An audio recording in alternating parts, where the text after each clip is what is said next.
Wow. For the first time. What kind of a break was that, Helwani? My goodness, what do you do? 20 minutes there? Well, there's a lot to reconfigure here. As you can see, it looks completely different. We're now sitting side by side. It's a different configuration. Yeah. What do you think? Go ahead. I'll quit interrupting. Pretend like it's your show. I mean, I can't believe how things timed out there. That was kind of the first time that you ever sort of threw a grenade in the direction of one Wanderlei Silva. And now here you are about to fight him at MSG of all places. Look at that. Are you coming? I will be there. MSG stands for Madison Square Garden. That's right. You've heard of it? Yes. The world's most famous arena, home of the New York Knickerbockers. That's what they say. How can you possibly prove it's the most famous? What do you take a poll of somebody? You've gone to Tokyo and asked them if they... Come on. So here you are. Westland High School. Right. More people know about Westland High School. So you are unimpressed with the fact that you're fighting MSG. It could have been anywhere. Listen, honestly, yes, but you don't want to sound like that. I mean, that's anticlimactic. You don't want to sound like a dick about it. But it's like, well, what do I care where they put the fight at? I mean, at some point they're going to set up a cage and we're going to walk out there and we're going to fight. So I certainly don't want to downplay and take away from my own esteem of getting to headline the Garden. But as to where the fight happens, yeah, man, they could do it wherever they want. Only 2 other people in the history of this great sport have headlined MSG, and it just happened. Is that right? Well, yeah. Because we just got in here. So Conor and Eddie Alvarez. Conor and Eddie. Yeah. Oh, that's the 2 people. 1, 2. All right. Usually they take 2 to tango, you know. That's right. And I apologize. They just boxed there a week ago. Triple G boxed there. Jacobs. I guess it was awesome. It was a good event, yeah. Pay-per-view flop, 170. But did you go to it? I didn't go. No. I heard it was great. I just met a gal with Sports Illustrated named Maggie. She was there. She said it was a scene, man. Yeah, she's great. She's smart. Yeah. She knew the sport. Right. You deal with people, and so do I, that are reporters and they cover it, and 5 minutes in, you go, oh, you've never seen this. Oh, you don't know my name's Chael. Yeah. Oh, that's embarrassing. I'll call you Chael or something. All the time, and you just roll with it, and it sucks. But she knew what was up. She knew what time it was. Are you feeling a buzz for this? I mean, look, we could talk about whether it's the world's most famous or not. This kind of came out of left field. I don't think anyone thought, A, Bellator was getting back in the pay-per-view business just yet, and B, they were going to MSG. It's expensive to run MSG. You know that as a promoter, right? I mean, this thing costs a lot of money. Were you surprised when they told you this was our plan for the fight? Yes, on both. In fact, so here's what I got. You always wonder how Bellator keeps us here. I tried to share this with you privately, but I think you thought I was working you. Sure. The way Bellator keeps a secret, by example, Mitrione versus Fedor, nobody knew till they walked the ramp. Now, I can tell you nobody knew they were going to fight because I was on the broadcast team live on television, and I did not know until Mitrione and then Fedor walked the ramp what was going to happen. I fought Tito. The night I fought Tito, King Mo and Rampage walked out and did a spot to build up their fight. I've been hanging out with King Mo all week. I said, why didn't you tell me you're fighting Rampage? That's a big deal for me. Yeah. He said, man, I didn't know. And this was the same thing that happened with Fedor. They had him sign a blank contract. It's how they keep a secret. So they did that with me. It said New York. It said 205 pounds, and that was it. And it said June 24th. Didn't tell me who the opponent was. I didn't know it was the Garden. And I signed it. I came out of practice, and Luke Thomas had sent me a text. Apparently, Bellator had broke the news. And he said, hey, can you come on and talk about your fight with Wanderlei? And I said, am I fighting Wanderlei?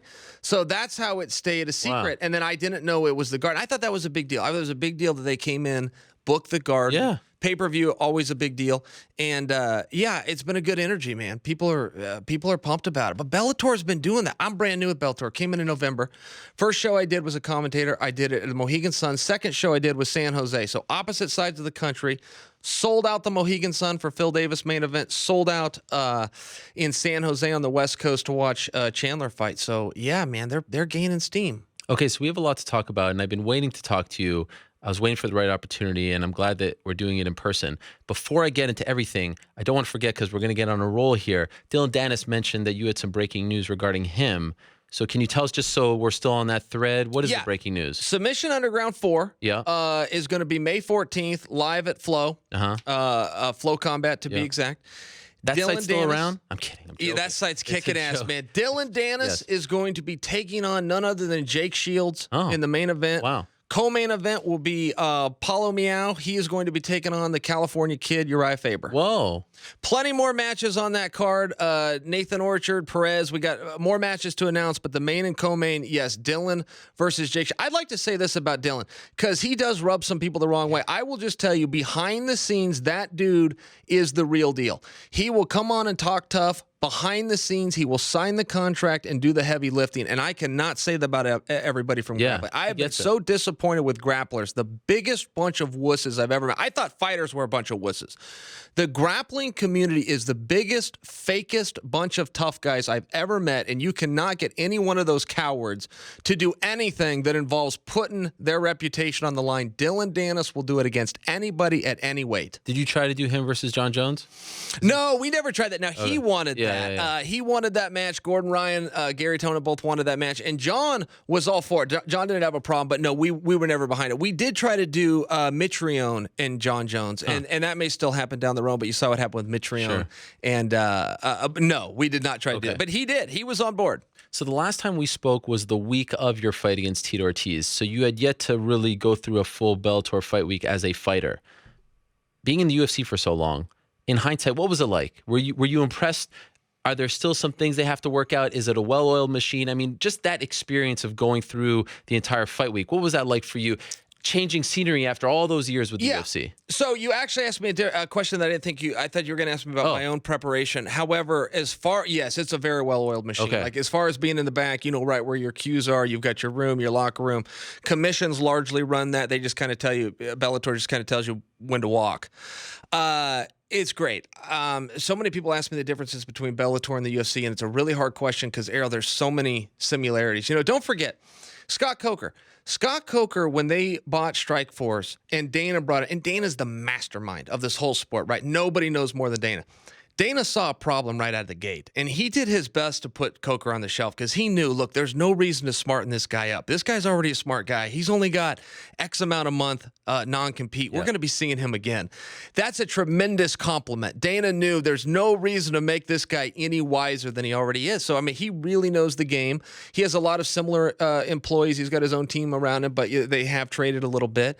And I just saw more similarities than I did differences. Really? Yeah. Okay, so you enjoyed it. You had no issues. Yeah, that's right. Did it feel like it was your first day at school, sort of, you know, like the new people, new faces? A little bit. Were you a little more nervous? Yeah, that's right. Yeah, a little bit. And I don't do first day at school any better than anybody else. I can remember going into ESPN for my first day. You know, I didn't have any friends and who to talk to. And I still experience that even as an adult. And so, yeah, there was a little bit of that at Bellator, but it is smaller. So it's easier to meet people quickly. Make name and recognition and shake hands. So, yeah, man, I feel like I've always been at Bellator now. I mean, it's only been 4 or 5 months, but I don't remember any different. I remember saying on the Monday after that fight, perhaps in hindsight, we put a little too much pressure on you. We forgot that you had not fought in 4 years. We forgot that you were fighting for a new promotion. We forgot that, you know, you had been through a lot, you know, both personally and professionally. Fox, ESPN, things with your family. There was a lot of stuff on your shoulders, in your mind going into that fight. This is sort of trying to make sense of what happened in there against Tito Ortiz.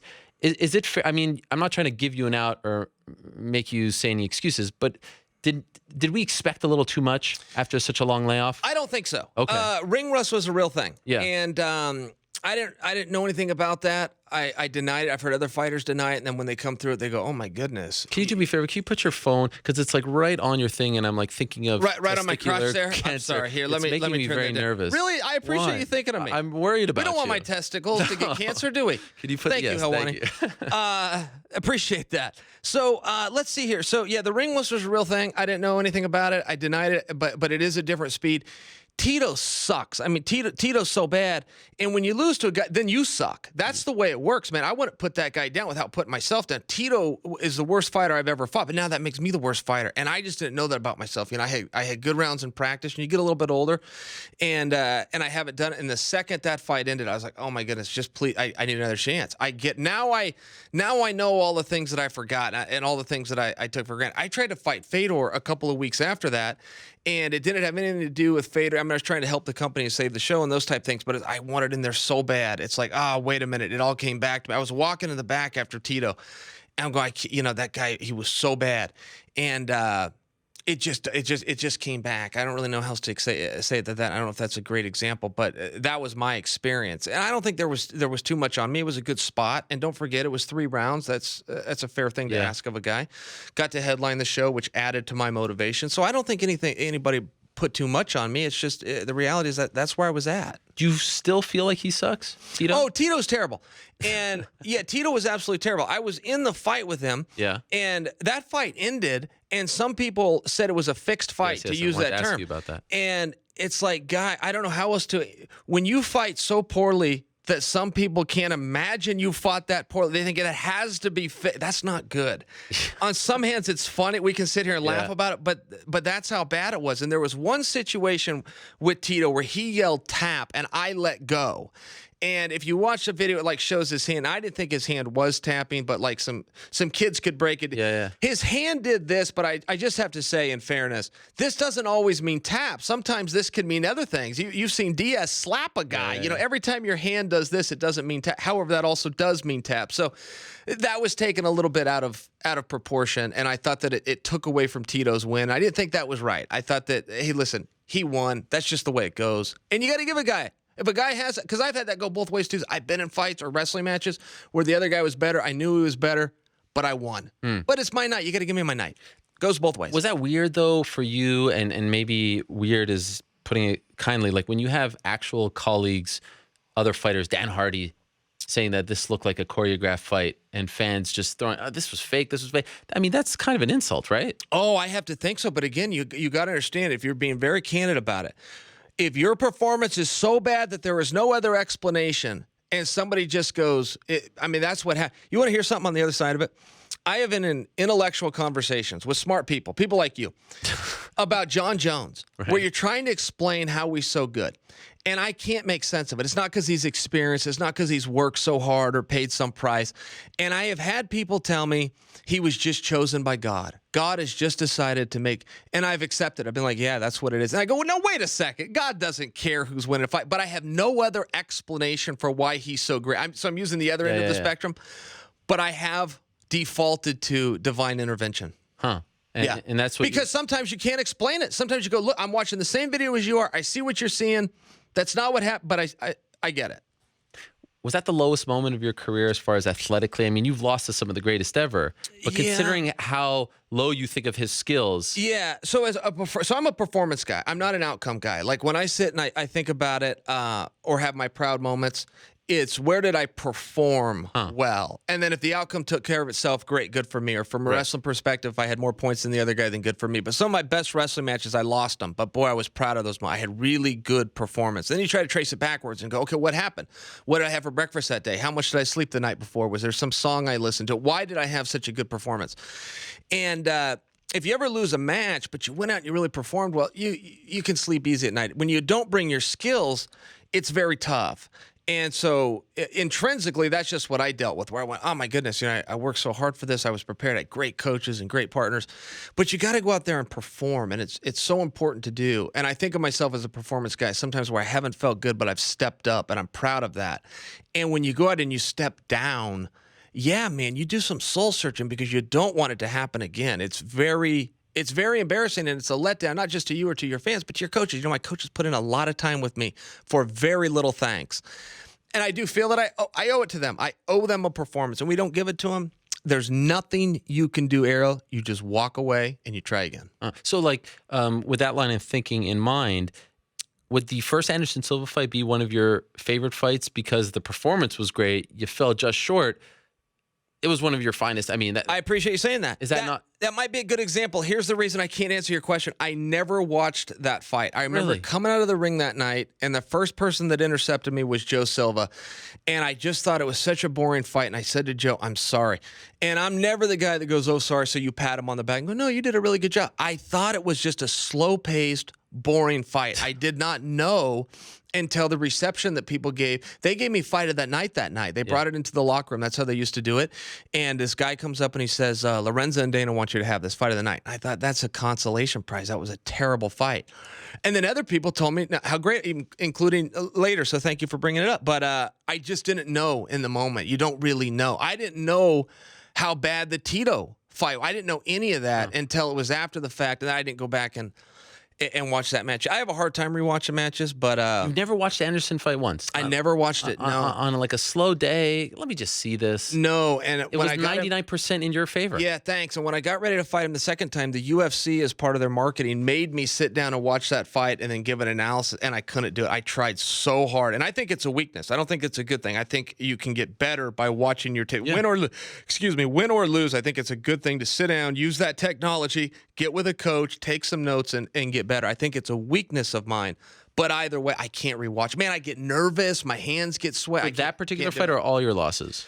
Any match, I've never seen a win or a loss. I don't rewatch them. Yeah, Really? including with wrestling. Yeah, which you would think with today's technology. I mean, game film is a really strong thing, but I can't do it. Even your finest hour.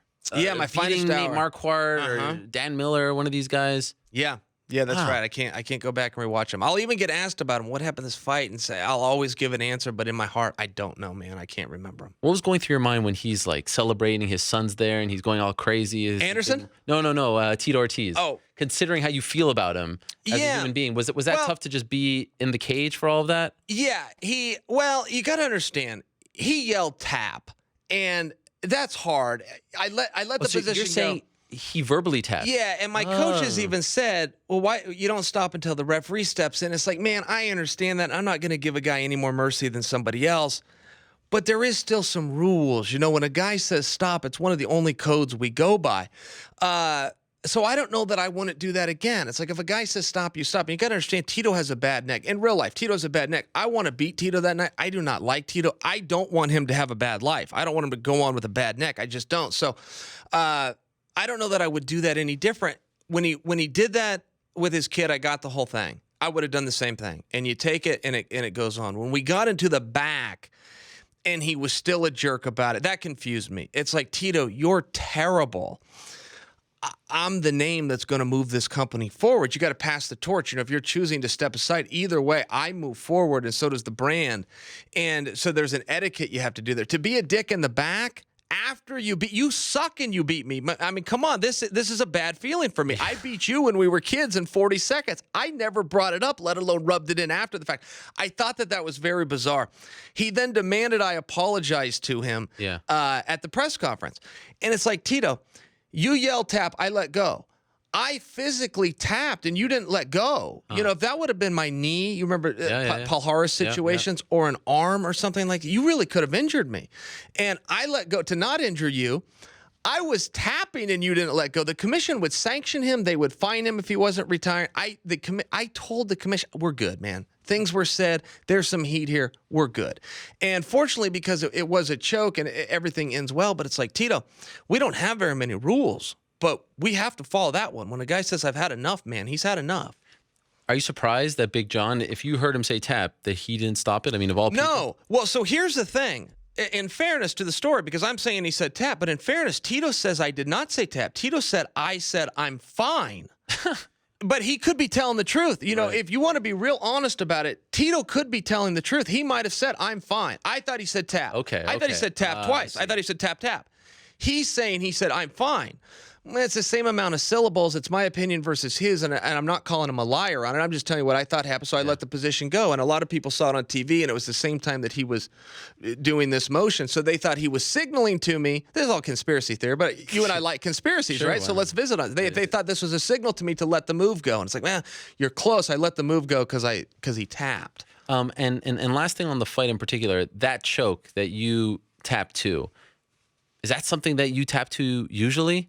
So rear naked choke. So I can't totally remember the position, but I remember, not being able to breathe. Okay. It looked like your face was turning red. Yeah, it was. I did not think he had the position. Yeah. And I remember not respecting. There's some things you can do, some basic hand fighting, some place you can put your elbow, try to turn on top.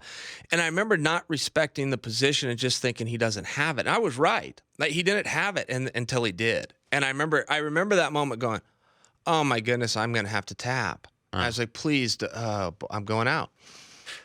Considering how big of a signing you were for Bellator, and we talked about this on the Monday before, ratings and things like that, you want to give them back something, right? I mean, you want to prove to them that it was worth their while to sign you. When you got home that Monday, West Lynn, were you feeling like, man, I let them down? Did that thought cross your mind? Yeah, it did for And me. how did you cope with that? Well, so here's the only thing I know to do. And I've had my ups and downs, and as you view, we've been friends a long time. And one thing we both do, we move forward. And it's the only thing you can do. You have a really good day, you have to move forward. I've seen guys, and I've been guilty of it, of being high on life and everything's going great, and you miss a step.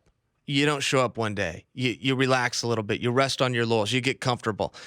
And then that dip comes. It's a law of life. Whatever goes up must come down. And some people don't know how to deal with that. But the downs are the same thing. You get up the next day, you put your boots on, and you move forward.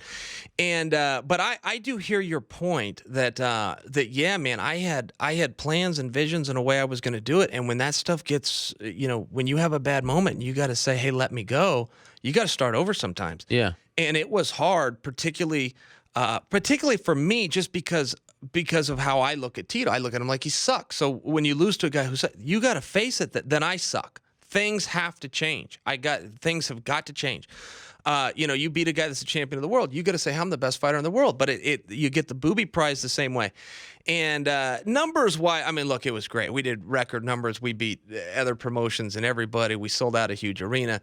So as far as them getting their bang for their buck for Chael P, yes, I came through, but on what I wanted to deliver, and I'm a company guy. If you're going to give me $5 million, but I can make you 10, I want to make you 20, and I'm not going to ask for a penny more. I want Coker and these guys that are taking these risks in the investment. I want them to clean up. But that's just a different mentality. I'm a company guy. So you say something has to change. What is going to change? Yeah. So, well, I mean, I went crazy as soon as I lost that fight. I went crazy training wise. Okay. And to go back to the night I tried to fight Fedor. Yeah. I was just ready. I was ready mentally. I was ready physically. I went absolutely crazy. I lost to Tito on a Saturday. It was a Saturday night card. I was training hard on Monday, 2-a-days on Monday. Wow. And that's actually something I learned as an example from Randy Couture. Randy Couture, good day or bad day, would be in the practice room on Monday. And I've always followed that. But much like Randy, maybe my intensity would be down. I'd be there, but maybe I wasn't working as hard as the other guys. I was in 2-a-days every day and just buckled down, because you don't want those things to happen again.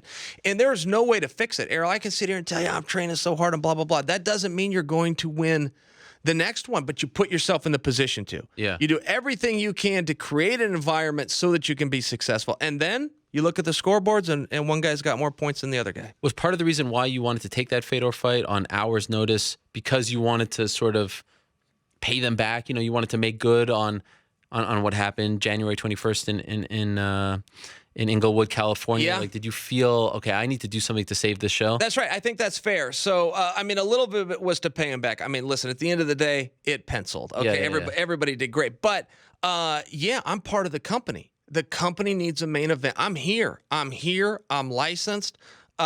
I'm healthy. Yeah, so I just thought it made sense. I didn't understand why other people didn't want that fight or what it. I've never understood that though, man. I know some guys that say they want to be fighters, but when it's like those grappling wussies I'm telling you about, man, they all want to be tough guys with their gis on and get on the magazines until somebody offers them a match, and then they're the last guy that wants to go out there and compete. That's okay, but that's not me, man. How close did it get?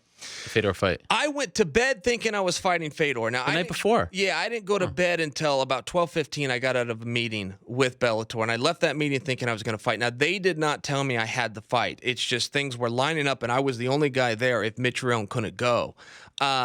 So a lot of that I had created on my own, but it was still my thought. I woke up the next day, and they said, look, this is Mitrione's fight until he pulls out, and he has not pulled out. He was right on the verge, and Matt was telling me, I'm going to get this 95% right, but he was so he had the kidney stone, but it had moved, and he could either pass it and he could fight, or it could fall back into his kidney. It'd be terribly painful, but he could fight. The state he was in, he was paralyzed essentially. Yeah. He could not move. He couldn't get up. And then it was the next morning at like 2 or 3 a.m. It passed and all would have been well, but he missed the bell. So coincidentally, he's fighting Fedor co-main event of this card against Wanderlei Silva. You're headlining at MSG on June 24th. Is there any, I don't know, for lack of a better word, fear, doubt in your mind that for whatever reason this fight doesn't come to fruition, that Wanderlei, I mean, we've been teased about this fight before, right?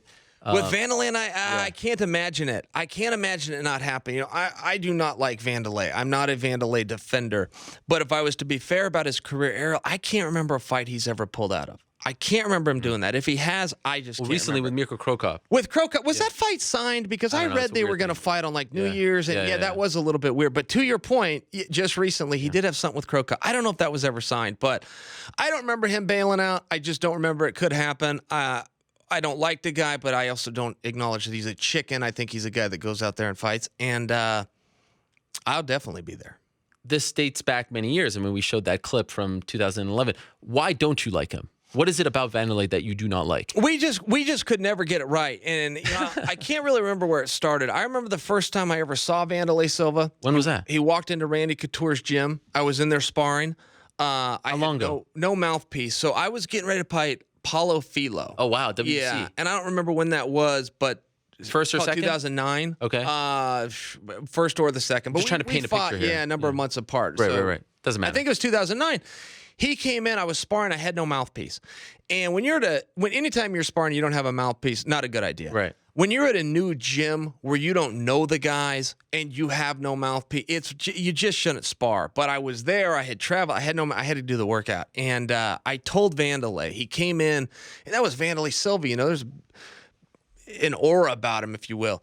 And I didn't know how his English was or mine, so I just smiled real big and pointed to my mouth, and he said, okay. And so we sparred the round. He never threw a punch at me. He took care of me the entire time, let me throw my combinations on him, and then he even coached me a little bit. He said that I should be, after I punched, to finish combinations with kicks. He was just a great guy. And you know, he spars really hard. He's the last guy you want to go with without a mouthpiece. And I thought, well, what a great guy. I had a good experience with him. A little bit later, he opened his gym. I happened to be in town, so I went down for the grand opening. Everything was fine.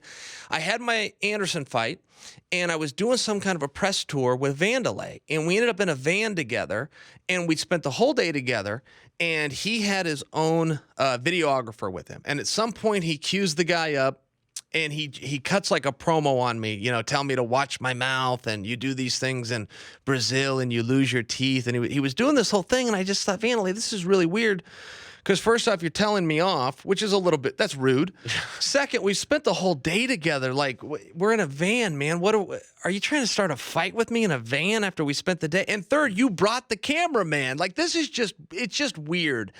And, you know, so yeah, I got my ego too, you know, and I kind of admired the guy, but I got my ego too. So I had to push back, and then, you know, he went crazy or whatever happened. And it's like, hey, well then game on, man. You know, I appreciate you looking after me that one day, but if this is the way you want to go, I'm a fighter too.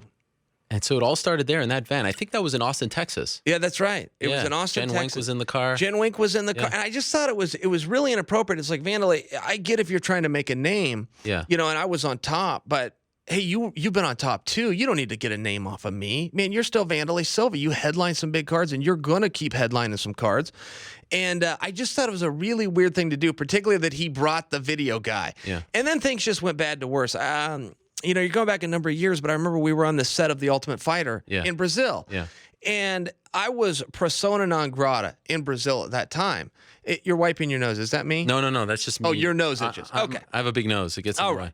So that's your comment, not mine. So anyway, we ended up out there, and he starts a street fight with me, and it's like, Wanderlei, I'm by myself. I have nobody, and I'm the bad guy here. So if you come out and you pick on me, you're going to humanize me, and you're going to humble me to the audience, which is going to make them like me, which is not what I'm here for. The script is written, man. I'm the bad guy. You be the white knight. You come save your country, and we'll go fight this out on pay-per-view. This is really obvious, but if you bully me while I'm alone, it's going to have the reverse effect. So first, now you just lost my respect because now you're a dummy. Yeah. You don't get it, which makes, if you don't understand the business, I can't respect you in this business. And then secondly, my wife was there.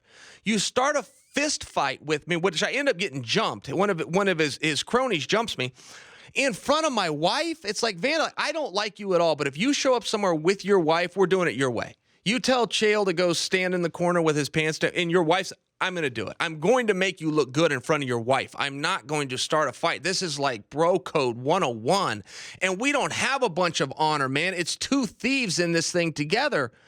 but my wife's there and you're going to start a fight with me, man, that was hard. Wow, I could see like you actually that really pissed you off. It disappointed me more than anything because it goes back to what I told you at the beginning. When I very first saw the guy, he had like an aura around him, man. It was like the first time I saw Royce Gracie in person. It was a big deal. I remember that moment. I'm a fan first. Now I'm a fighter and a commentator. I've got my place in this sport, but I started as a fan, and that's how my career will end. I'm a fan. I admire these guys. So you got a guy like Wanderlei that's done everything that I'm trying to do. At this point in my career, when I meet him, I'm trying to get to where he is. And he's going to go and pull something like that. It's like, Wanderlei, come on, man. I've been around him where his kids are there. The gig is up, man. Your kids are there. You win. When's the last time you spoke to him? Was it at that press conference when you guys did the face-to-face with Dana? Yeah, 2014. You won't believe this. He's on the phone. He called in. This second? Right now. Oh, what do we... I wouldn't believe that this. Ariel set that up. This. No, I wouldn't believe it. You think I have a way of calling Wanderlei Silva in the middle? Listening to the show, I do. Heard the stories. You think I have that power? I think you do. I don't. I see a glimmer in your eye. I'll stick to kayfabe. Wanderlei, are you there? Wanderlei Silva, are you on the phone? Yeah, my friend. I hear everything, and I know. That's him. You talking like, man. You need to talk to Chael. He's talking like a loser, man. Man, I'm not their friend, man. You know that. You know we have some problems. And you're coming to say a lot of this charity history. Fuck yourself, man. Let's do that. Man, why do you talk about that history? No, I'm fan. Fuck yourself, man. I wanna beat you very bad, man. And 24 June, you're gonna have that time. Bye. Wanderlei, are you still there? Can I ask you a question? Yeah.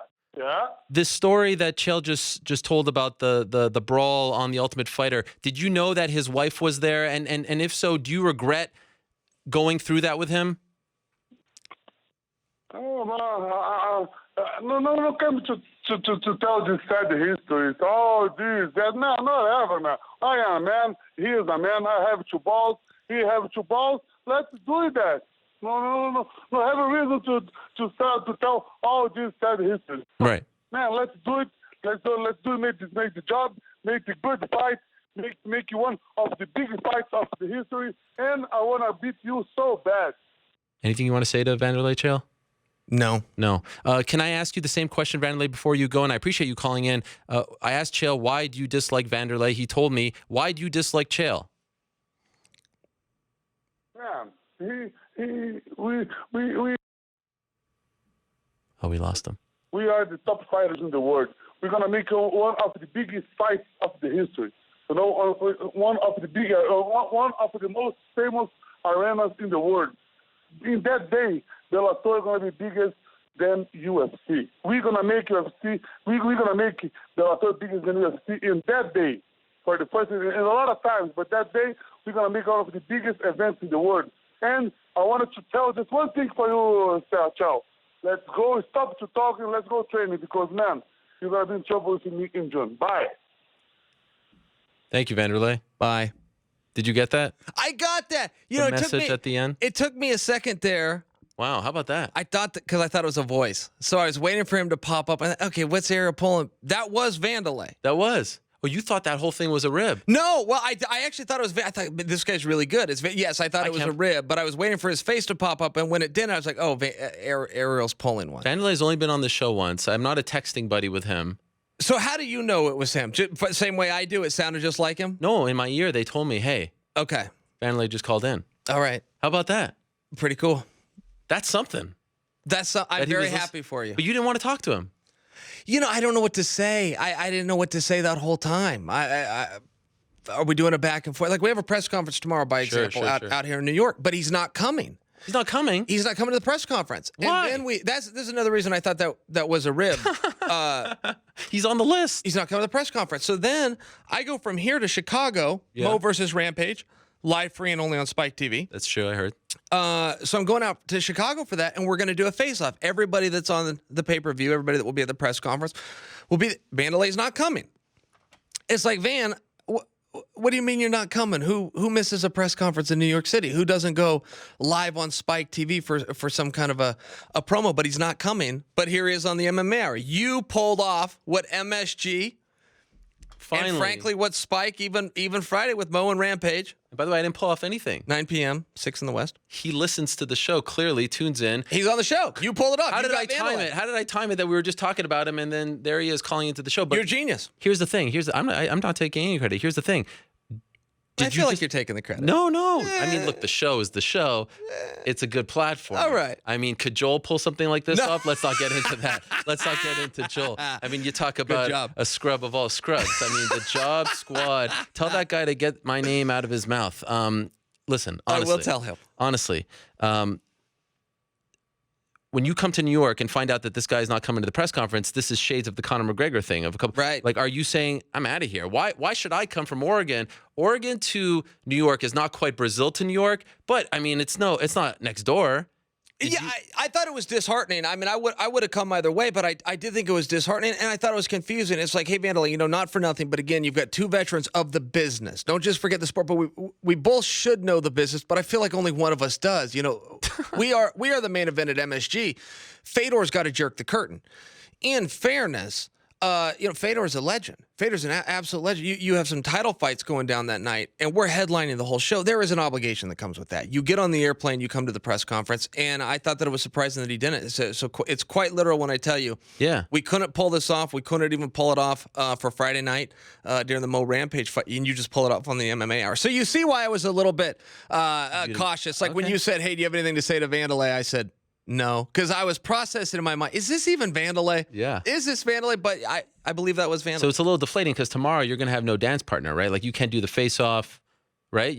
I feel like it's a little bit bizarre, but I also don't know the backstory. I just got here. I got in last night. Did you threaten to go back? I would never leave. But I have vowed that the next time I see Wanderlei, I will be fighting Wanderlei, and I trust that is true. So they might have just said, "Look, why even get these guys together?" This was your chance to say something to him. You're not going to get a chance tomorrow. Now I'm even more surprised you didn't say anything. Yeah, well, you understand why I was a little apprehensive as to whether it's him. You didn't have that backstory. I didn't know you didn't know that. No. Yeah, he's not come to the presser. He's not doing any media. So it's like, well, why would he? How would he know? We're live. Some fans may not know this. We're live right now. So he's literally listened to your show and took the time to call in. I don't even know what time it is. I wish I would have had a back and forth with him, but it caught me off guard. Wow. We got you speechless. Yeah. I don't know if you have me speechless, but I did think I wasn't sure it was Wanderlei. You didn't want to play a part in what was, in your opinion, a joke. In case it was a joke. Yeah, in case it was a joke. I would do that to you. No, I don't know that you would, but you have to understand in fairness when his face didn't pop up. Sure. You could have been getting. No. Yeah, I'm not representing our audience that you got, but that was Wanderlei. Sure. But I don't know that either one of us knew at the time. Yeah. Let me ask you, you mentioned something about Golovkin-Jacobs as we kind of move on from that. I'm still kind of a bit jumpy over everything that just occurred. I don't know about you. You seem to be looking at me stone cold face, so I'm going to move on from it. You said 170 was a bit of a bust, pay-per-view buys. Yeah.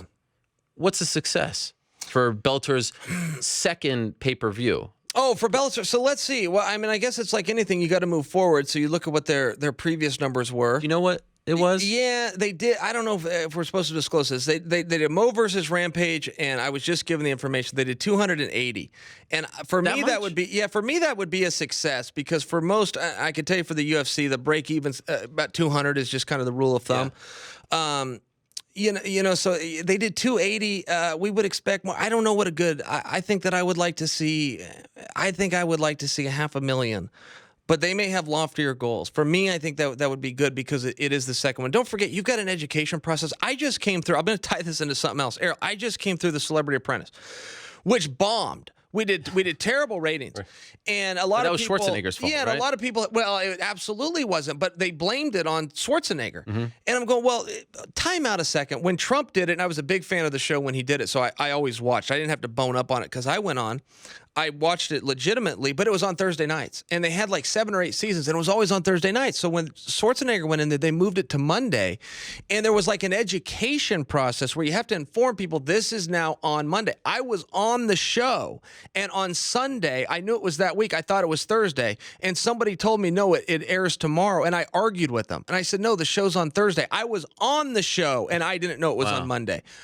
Only point I'm trying to make there is I do believe this card is outstanding. I believe it's going to do very big numbers. But I think that people do need to understand there is an education process. And if Mo rampaged a number of years ago, and that was headlined by one show, I couldn't even tell you what the co-main was. If they did just south of 300,000, I think that a $500,000 with this card is fair. Smashing success. In my Yeah, but opinion. that might insult some people at Bellator. I'm not trying to insult them as much as be fair that you do have to let people know you've given them live free products for years, largely on Friday nights.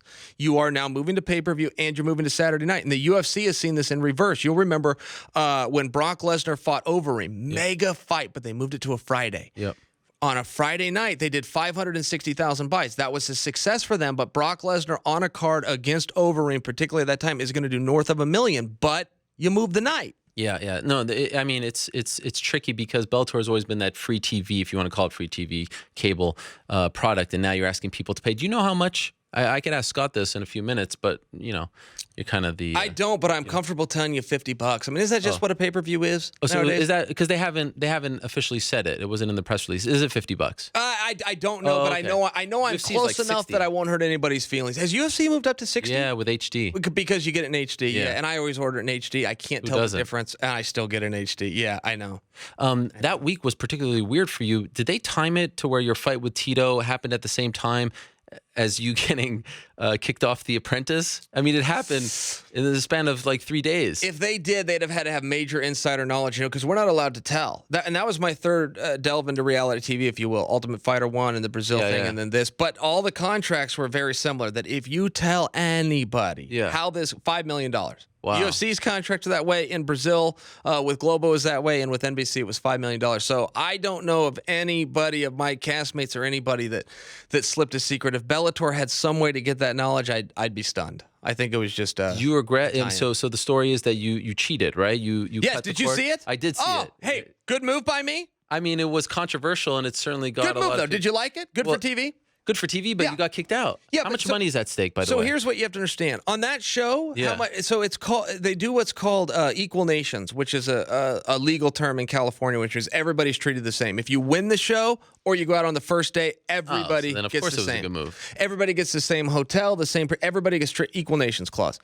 Here was the problem with Celebrity Apprentice. Nobody understood what we were doing. And it's like, castmates, let me all get you guys together. And you can't explain this to somebody, Errol. It's like the MMA business. You either get it or you don't. And I can't teach it to you. You get it or you don't. Castmates, this isn't real. There is no job at the end of this. There is no company called Schwarzenegger Inc. Now, the difference when Trump did it, it was real in that if you won that, you really were the apprentice. You would relocate, you would go to work at Trump Tower, and he would assign you to a job site for 12 months, came with a salary. It was real. He was hiring somebody. He would mentor them and inspire them.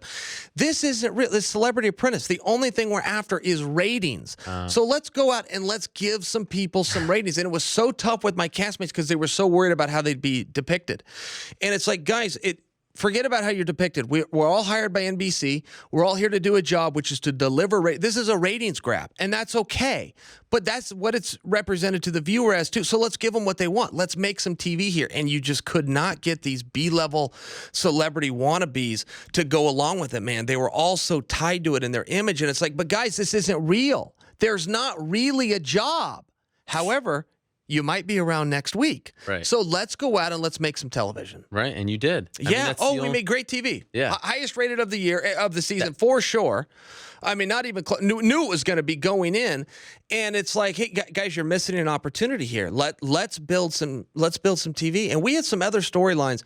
And I don't fault them for it. It's just not how I would have done it. Some other storylines that were buried. I mean, from fights to drinking to drug use to all these storylines that were captured that got buried. And it's like, hey, guys, I'm not sure you want to do that. I mean, it's TV. Let's tell these stories and make some TV. Did they get mad at you for cutting the cord? No, right? No, of course not. But yeah, I was mad at the way the thing came out. Sure.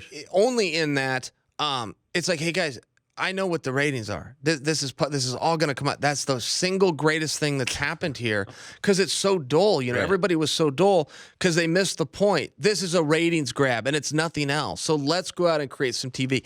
So No, they weren't actually mad. Speaking of ratings and things like that, Would you be mad at your highest rated No, of show? course not. Right, of course, of course not. this has been the best month or so for Bellator in the sense of positive headlines, signing people and things like that. Are you surprised at all this? Like, did you think this would happen so soon with all these fighters coming aboard? I mean, Ryan Bader, Larkin, Big signing. Dennis, Michael McDonald in the span of like 10 days. McDonald, how cool is that? McDonald back. Out of nowhere. I thought he was just like gone or something. You know, he's a ton of fun. So, no, I don't know if I was surprised, but the way the sport has moved forward, and UFC included, I would include them in this.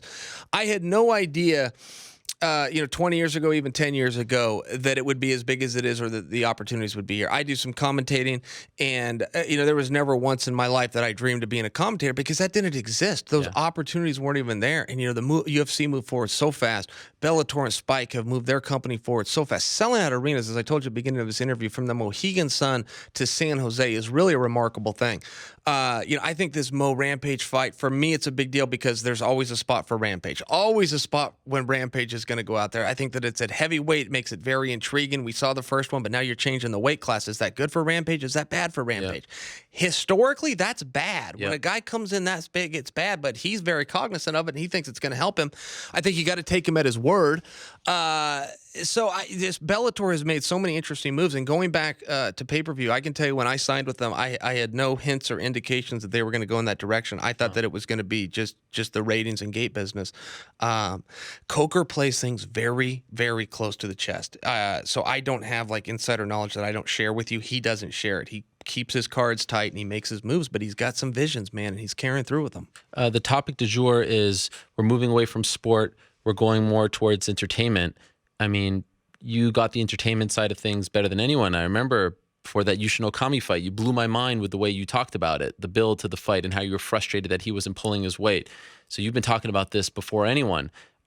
Are you bothered by anything that's going on, in particular more in the UFC? Like, do you feel like the sport is moving away from what it was a couple of years ago? No, for the best. For the best, yes. I think that's very positive. Okay. And I think when you look at the numbers, you look at the ticket sales, you look at the live gate, I think that people would agree with me. Now, you do have to be cognizant. You're playing some politics here. You want to put on the biggest fights, which Dana's very open in telling people, this is a business, I put on the biggest fights. But to be respected, you also have to balance that with the ratings. You got to put on the right guys at times. So you try to balance that, and I think that it's pretty tough to do. Now, generally, Ariel, the good news is your best guy is your biggest draw. They usually go hand in hand, but sometimes they don't. Sometimes you get a guy like George St. Pierre who's not in the rankings at all, but he's been sitting out since November of 2013. So, of course he can't be in the rankings. What do you're going to tell me George St. Pierre isn't the number one contender? Man, that's horse crap. George St. Pierre is always the number one contender. So you've got to make some room for that. And then what do you do when you got a big star like Conor McGregor, who's proved how great he is? Double champion in the two hardest weight classes the sport even has. He's got both belts, but he wanted to take a little time off. He had the baby that he disclosed to us. Then he's got the Floyd Mayweather thing coming. What do you do, man? You do the best that you can. You come up with an interim title. You put Khabib and Tony. You miss the fight. You try to do it again. I mean, there's only so many right ways you can do it. But yes, if they're going to lean towards entertainment and if that drives nothing trumps the industry.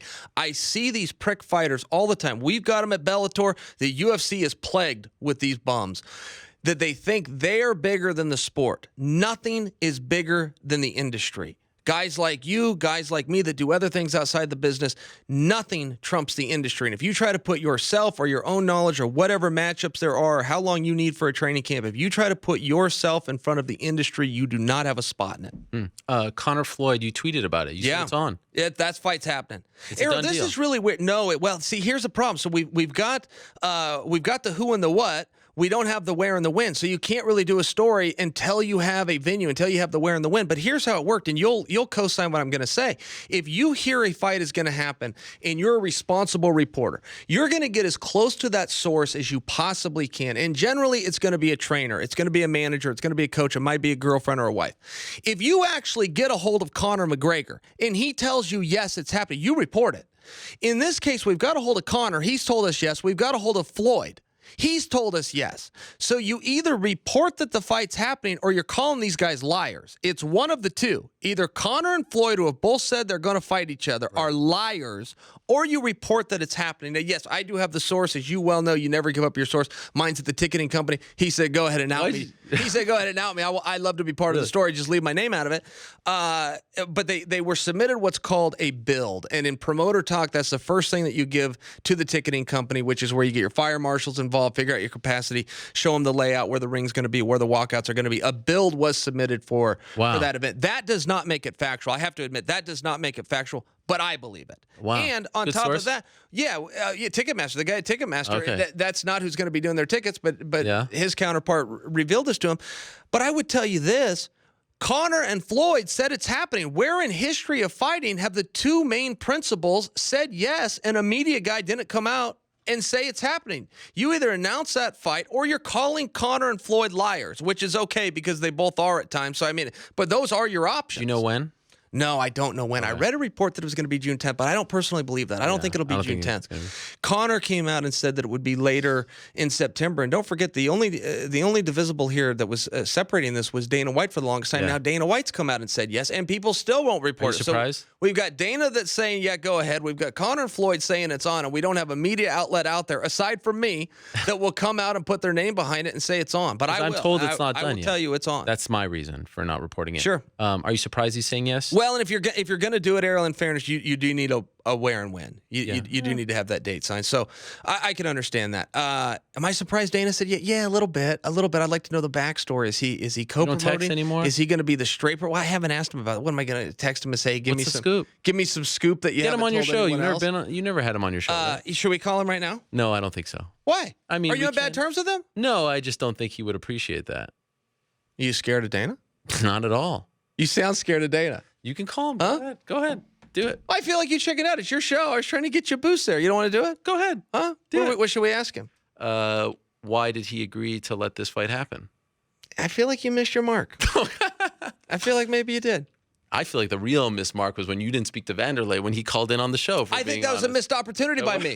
Yeah, I thought that was a missed opportunity by me. You did have me off guard a little bit. You could see, in fairness, though, if you're sitting in my shoes, where you hear this guy's voice that you haven't seen in years, you find out he's not coming to New York for a press conference. He's not going to Chicago for press, and he calls into the MMA area. In fairness, you could see where I would have been skeptical. Perhaps what we really revealed is how low you think of my show, that of all places he would show up is this little rinky-dink that's operation. not how I meant it, but I think if we were comparing it to, the mega millions they're putting into this, that you think the guy would have got on an airplane. A little bit bizarre. Yeah. Okay, last thing. WrestleMania this weekend, you watching?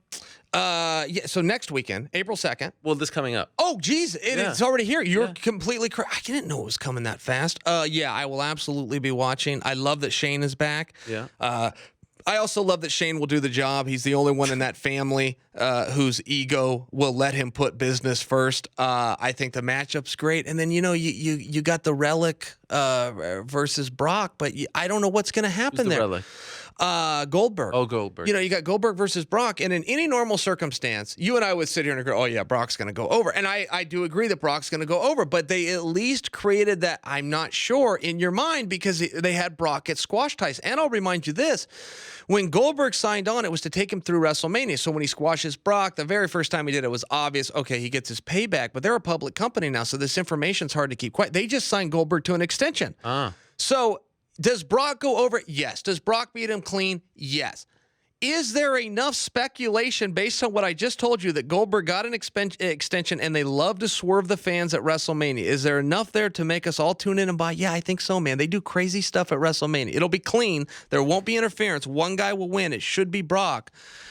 But you can't guarantee it at WrestleMania. I love how big of a mark you are for Do you all remember? This. Do you read the Wrestling Observer newsletter and get all this information? No, but he's good. Meltzer's very good. He used to be the main dirt sheet that I did read. Now I just follow it, and Twitter's kind of gotten there. But Meltzer has been the man for a long time. I'll tell you this, Errol. Yeah. Do you remember when Seth Rollins... Do you have another guest after me? Yeah, Scott Coker. Oh, where the boss is coming in. Okay, well, then I'll go fast in case he's in the back. But do you remember when Seth Rollins cashed in Money in the Bank? Yes. Okay, but why that was so exciting, not only was that a swerve, which WrestleMania loves to give you a swerve, it was a clean finish, which WrestleMania always gives you a clean finish, but Seth had just lost 45 minutes earlier clean to Orton. Yeah. So you would never see that coming. It was brilliant writing. I'm told Pat Patterson came up with that brainchild all on his own, and he deserves credit, even years later. Well, to me, what drove me away from wrestling was it became too predictable. You could see the outcomes a mile away, and that's why I love MMA so much. I mean, perfect example.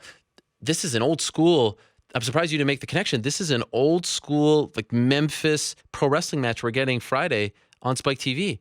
Rampage is leaving. Yeah. His contract's up. Yeah. He has to go back to the UFC. That's right. He's leaving the territory. Or leave and retire, but yeah, you're right. In wrestling, he would do the job, no ifs, ands, or buts. Yep. MMA, he could beat one of the biggest stars and then move on. Yeah. That's kind of a mess. Yeah. That's what I love so much about it. All right, I'm going to split. I didn't know Coker was Okay. I'm going to split, but Eric, may I ask you this? Because I'm calling that fight, so I kind of have to stay out of it.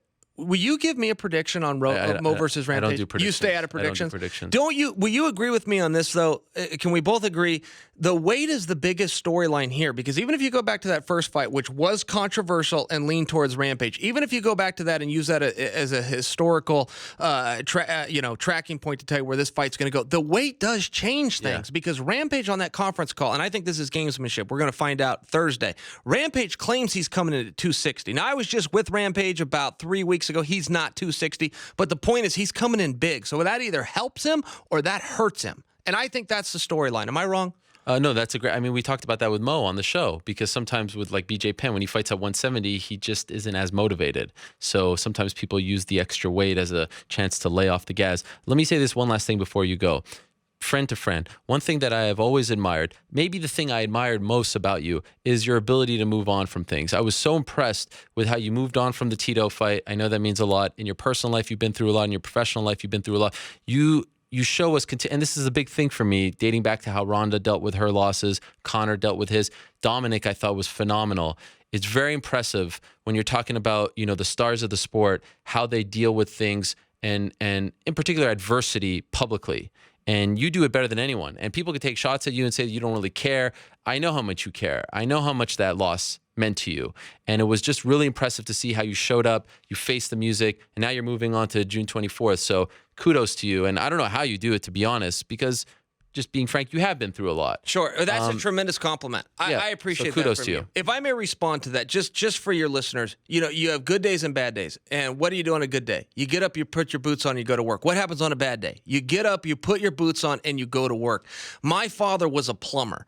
That's very hard work, particularly in Oregon where you're outdoor and it's raining and it's snowing and everything else. He never missed work. You get up and you go to work and you move forward to support your family and support yourself and whatever it is. And when I look at our fans that work hard and they pay their hard-earned money to come out to Madison Square Garden and support this event on June 24th, to go out to Chicago and watch Mo and Rampage this Friday, to stay home and order some pizzas and get some beers and get some people. You have to understand, our fans get up and they work hard and they don't get to offer excuses. And some days go your way and some days don't. And when I watch these prima donna fighters that have to go to work 3 times a year and then they want to hang their head after they got famous and they got notoriety and they got a paycheck and they got all of these opportunities, I don't understand it. If you look at our boss, Scott Coker, you think every show's gone his way, Ariel? It doesn't. But he gets up the next day, he puts his boots on, and he goes to work so that everybody can have an industry.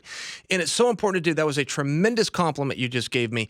And it is very hard. And there are days I'm an actor. I got to put on my game face, man, but I'm hurting inside bad, professionally, or you're ashamed, or, what I went through with my daughter. It's so bad.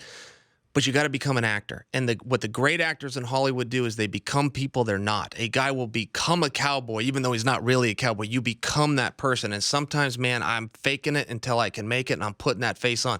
But it does hurt. Tito Ortiz sucks, and it hurts so bad to lose to that guy.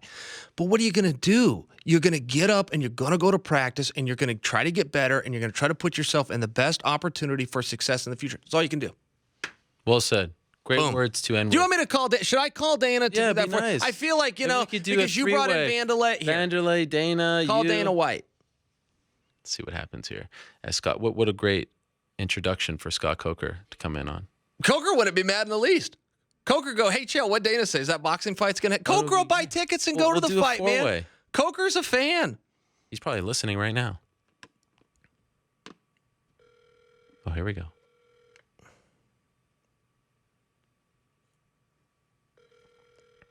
Oh, there's Scott, tuning in. You see him?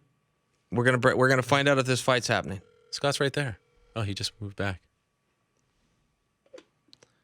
Apparently, you and Dana. Dana must have a new phone because don't you remember it used to be the Beastie Boys? Well, we haven't gotten to the voicemail yet. Is that where that comes? I thought it was a ringtone. I think he blocked your number. I think he wants nothing to do with you. I think I go straight to voicemail when your number's blocked, right? Oh, I don't know. I've never been blocked. Never been blocked? I feel like I blocked you before. If anyone, I would have blocked you. All right, we're not. Oh, how do you like that? What is that? That means new number. Wow. That means that's not a number. You didn't get the text? Even I got the text. You got a text that he's got a new number? I have 2 in my phone for him. But I was banned from the arena and still got the text. Well, then you should be calling him. What am I calling him for? All right, Errol, I've had it with you. Enjoy Coker. What do? I get up and leave now? No, we're going to take a quick break. Thank you to Chael. June 24th, Madison Square Garden, Chael Sonnen versus Wanderlei Silva. And yes, that was Wanderlei. And yes, he dropped the ball on that. They were going to use it on the Countdown show, and now we can't use it anymore. We're still going to use it.